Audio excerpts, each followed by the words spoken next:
Hello, I am Rita. I am a breast cancer survivor. 4 years after my surgery, I developed swelling in my left arm.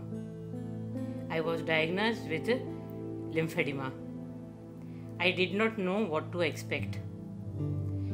I have been seeing Michele for last 1 year, and the therapy has helped me quite a lot. I hope this presentation will also benefit you.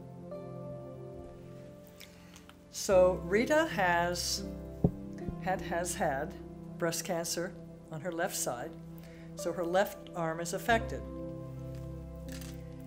The sequence is to drain and stimulate the lymph nodes that are still functioning in the neck, in the axilla, the armpit, and into the groin. These are the main collecting sites of the lymph nodes.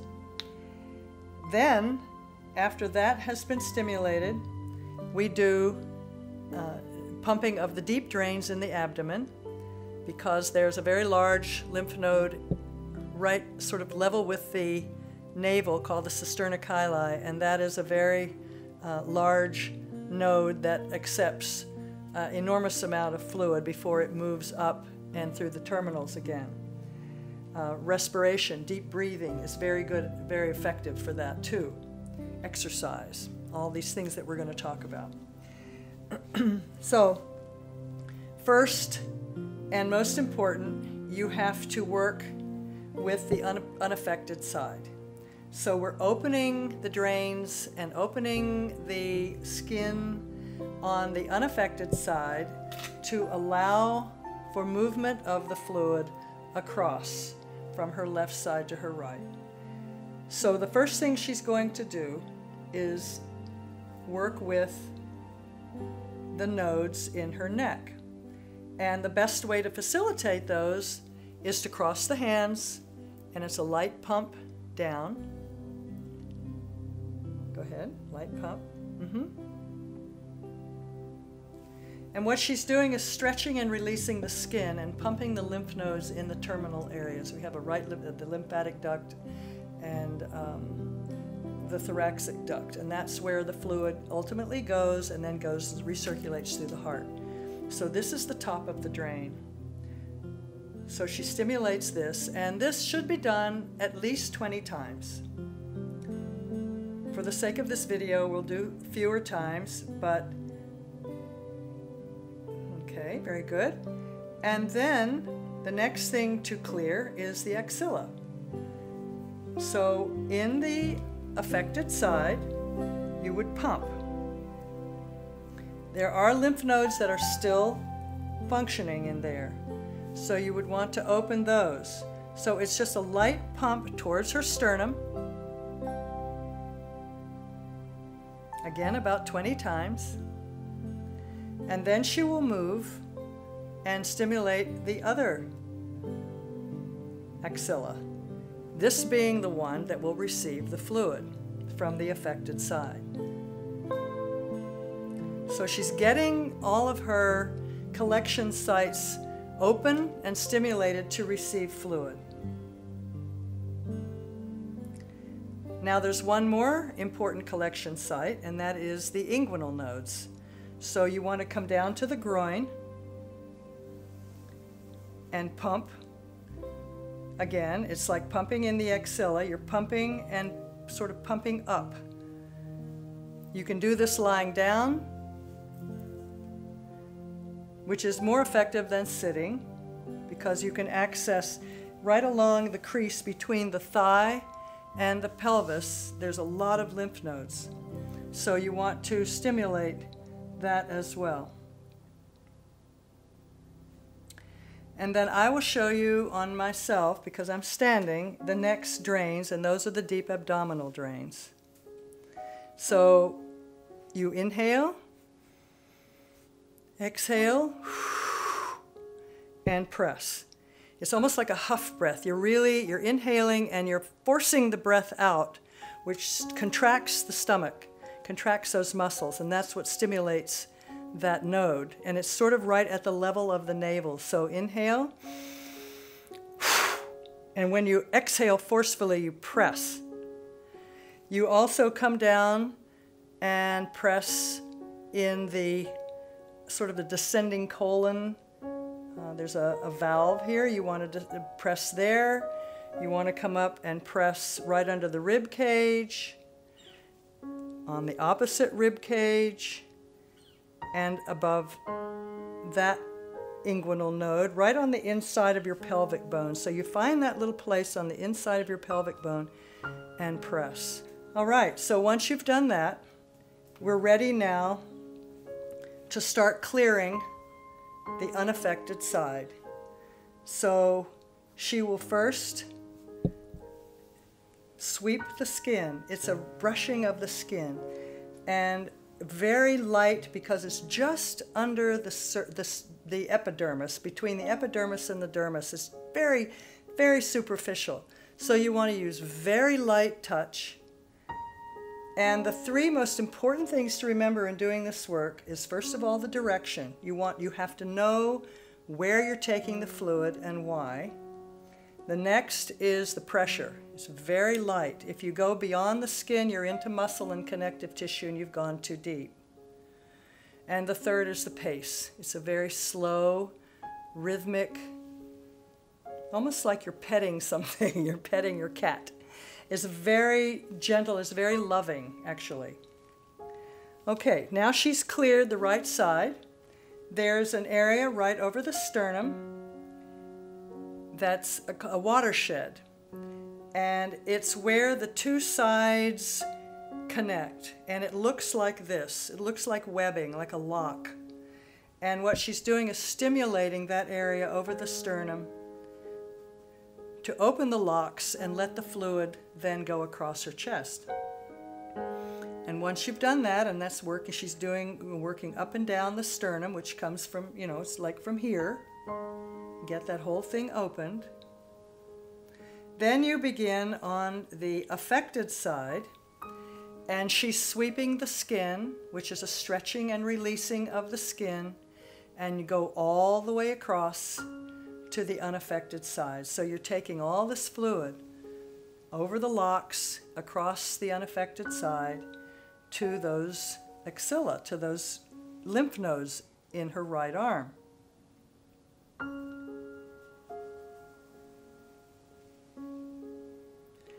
Now we've gone across the chest.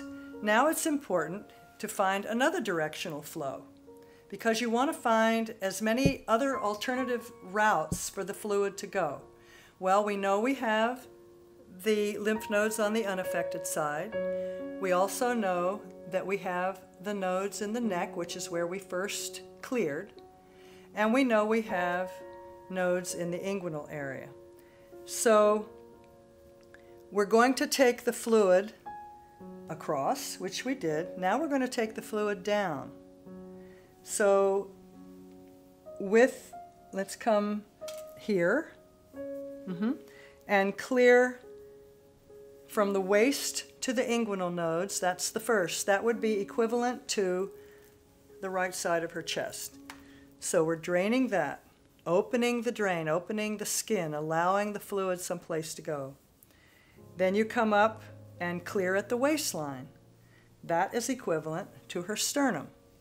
Opening the locks, that's another watershed that comes across right here.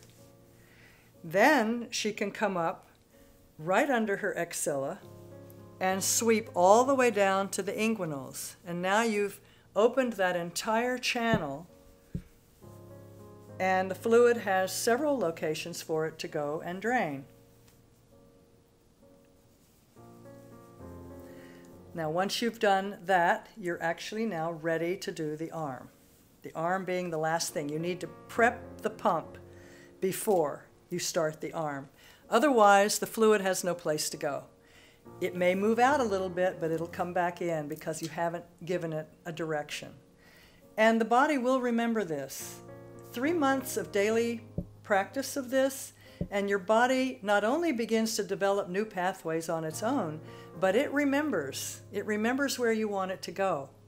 So that's why consistent daily practice is important. So now she will clear over her left shoulder on the affected side. And that's just a matter of sweeping the skin. And when you sweep, you're working on bare skin. You're no lotion, no soap, not in the shower, on bare skin. Because that's the only way you get that drag. It's that stretch and release of the skin that we're looking for. And then the next location would be her upper arm.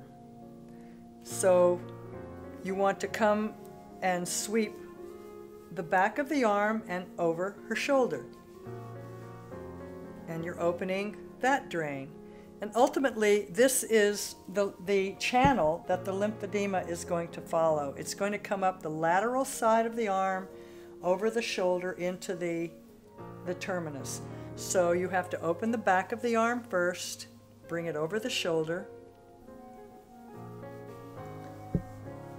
and then, because you do not want to direct anything into this axilla, you will come to the inside of the arm. You want to direct the fluid from the inside to the outside of the arm.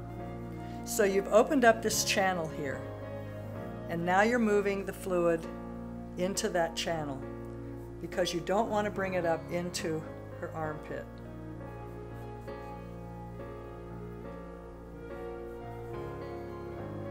Oftentimes, lymphedema will settle in the upper arm. Sometimes it's in the lower arm. Okay. So once you have taken the fluid from the inside to the outside, now we need to clear that up and over the shoulder and move that fluid out before we introduce more fluid into this area. So it's incremental. It's opening the drain and encouraging fluid from all the different areas of the arm to go to the collection sites. It takes time, but it's very effective. All right, now her upper arm is done. So now she wants to stimulate the lymph node in the crease of the elbow. You pump a little bit and move. Everything moves to the outside. That's what you remember. All of the fluid moves to the outside of the arm. And then you can come underneath and just brush the elbow up. Yeah. The elbow is also often a congested area. Lymphedema likes joints. So you're going to find it around the shoulders, the elbows, the wrists. So you want to make sure that that's cleared. And then we come down to the lower arm, and we're going to treat that exactly as we did the upper arm, which means that you want to clear the back of the arm and bring it all the way up and over the shoulder. Now you've cleared the upper arm, you've cleared the elbow, and now you've made room for this fluid to flow.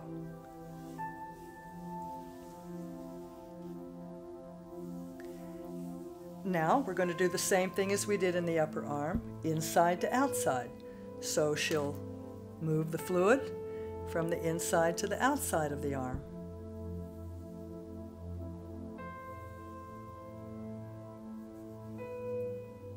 And you can come all the way up like she's doing and sweep the back of the arm. And it brings it all the way up and into the terminals. Now, oftentimes the hand is affected and the wrist. Now she's dealing with the wrist by sweeping here. And you can come out on the very top of it as well. The hand, just come through the webbing and sweep. It's just a very light, gentle sweeping, but you're stretching the skin. And then if you turn your hand over, you can do the palm side the same way, because the palm is full of lymph vessels. If you've ever seen an anatomy picture of the palm and the hand, it's just amazing how many lymph vessels are in the hand.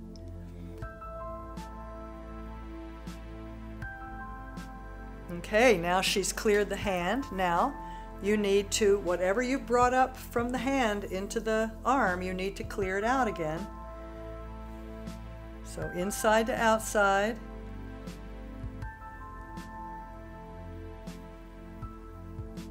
And then up and over. Outside of the arm, up and over the shoulder. If you have lymphedema in your fingers, or if there's a thought that you might have lymphedema in your fingers, you can also just sweep each finger.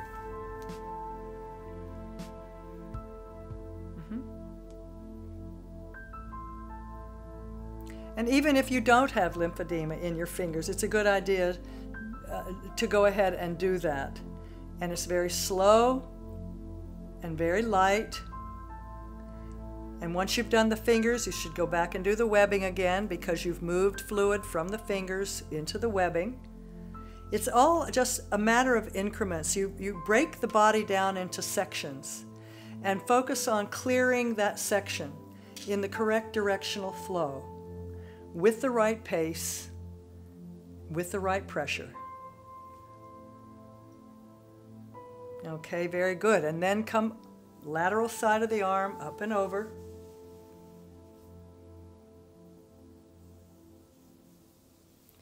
Now the final move to also take fluid down to the inguinals is to raise the arm, and from the wrist, or as high as you can reach, go all the way down the outside. And what you're doing is actually following the back side of her arm. You're not bringing the fluid into here. So you want to make sure that you've brought your hand to the outside of the shoulder and down as much as you can reach. The fluid is right here. It's not going into the armpit. It's right here. And the other part of this is that elevation is very, very important, because gravity is not your friend. So you want to elevate the arm as much as possible. If you're sitting around at night reading or watching TV or whatever you're doing, having tea, put your arm up on a pillow. You know, keep it loose and elevated. This all the time is simply going to allow the fluid to flow into the hand and down the arm constantly, because the pump is insufficient. It can't pump the way it should, which is why it's filling up. So then at the very end, we want to simply reverse what we did in the beginning. So she'll pump the axilla. Any fluid that may have come in there is now being pumped out. You want to do both sides, because this is where you directed all the lymph, was to her right side.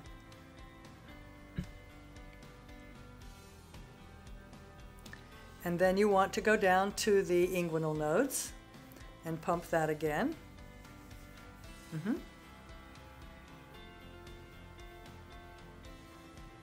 And the final pumping is back up into the neck, where you cross your hands, find that notch right above the collarbone, and pump down.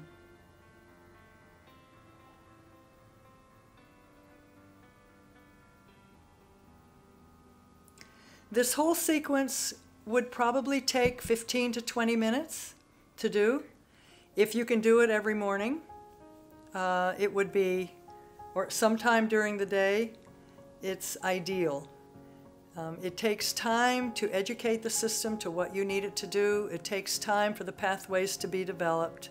So the next phase of this will be exercise and skincare. Now we have completed the first phase of the therapeutic protocol for treating lymphedema. Your physician or therapist may introduce slight variations to manual lymph drainage. So I want to emphasize that as long as the three most important components are followed, direction of drainage, pressure, and pace, you will experience positive results. Technique and the art of touch are unique to each individual.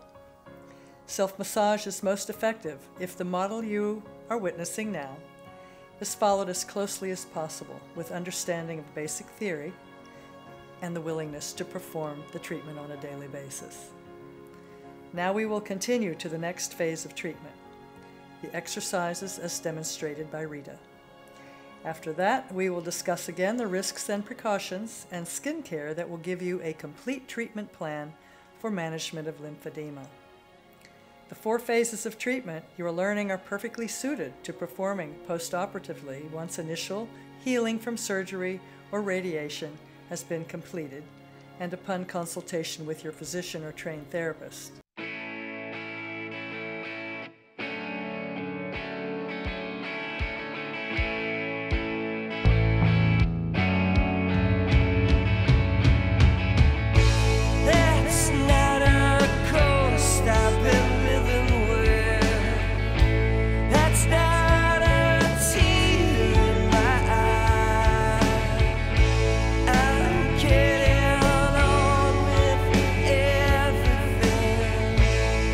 I'm not just